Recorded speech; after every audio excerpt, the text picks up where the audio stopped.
साल 2015 में कश्मीर की विधानसभा में तब एक नेता की खूब पिटाई हुई थी। ये पिटाई हुई थी उनके बीफ पार्टी को लेकर।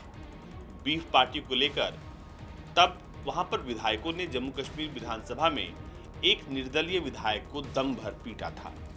वो विधायक का नाम था इंजीनियर राशिद और अब वो विधायक नहीं बल्कि अब वो सांसद बन गया है।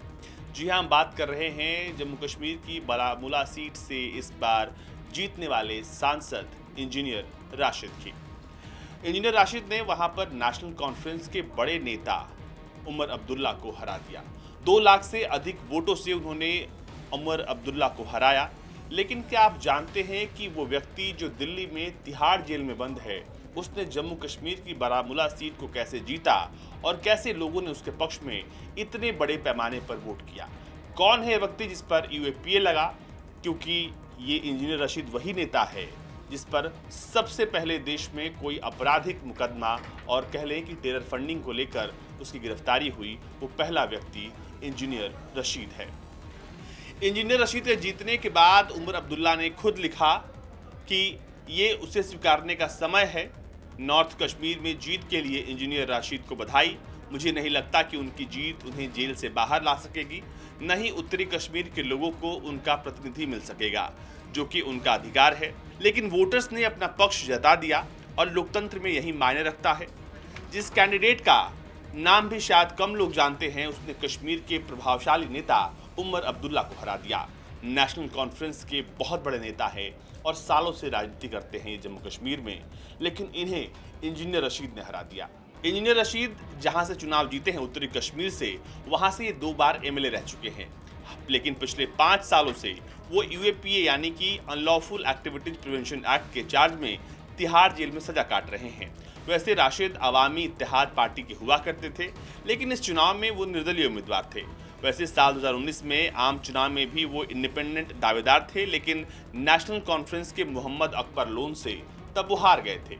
लेकिन इस बार उन्होंने नेशनल कॉन्फ्रेंस के सबसे कद्दावर और बड़े नेता को हरा दिया है, वो भी 2 लाख से अधिक वोटों के मार्जिन से।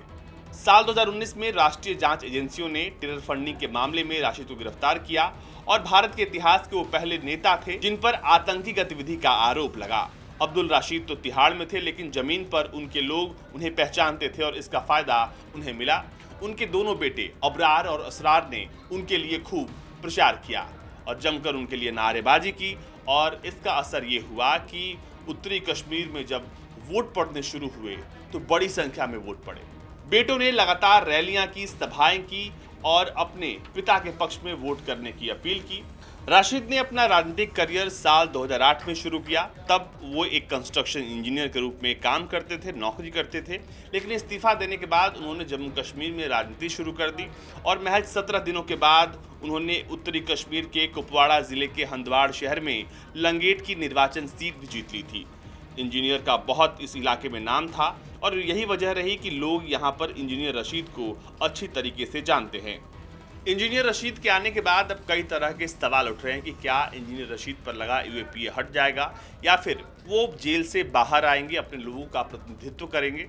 तो ऐसा होता हुआ अब तक तो दिखाई नहीं दे रहा है, पर उनके लोगों को इस बात की उम्मीद है कि शायद वो उनके बीच आए।